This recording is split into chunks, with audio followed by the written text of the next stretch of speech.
one thing is necessary, but not necessarily sufficient.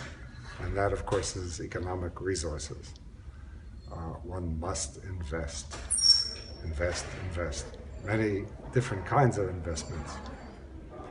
So by trial and error and competition across the world, we sort of know what it takes to have a serious, healthy scientific enterprise and vibrant applied science and technology transfer, characteristic of the developed countries, Europe, the United States, Korea, China now.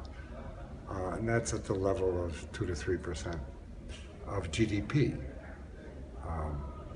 That's a good way to measure the performance independent of the amount of GDP, which also matters. So richer countries invest wisely, do even better than poorer countries who invest wisely. But Vietnam, it appears, is a growing economy, but it is investing at a very, very low level. And they buy a big factor, and therefore it seems that they have a lot of work to do to get up to even the next stage. But money is not the answer in the end. It's not the only requirement. In fact, increasing the funds by a big factor rapidly is extremely difficult to do without waste and corruption.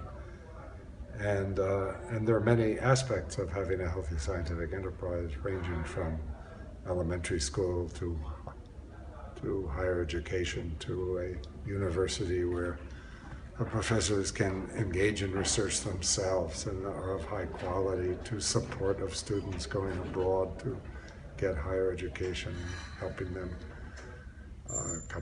bringing them back to opportunities here, creating new institutions, new laboratories, new institutes.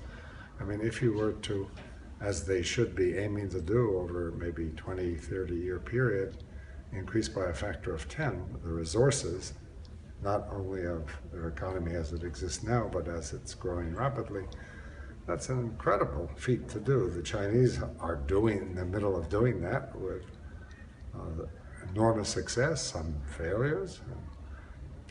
It's not easy, and it's multifaceted.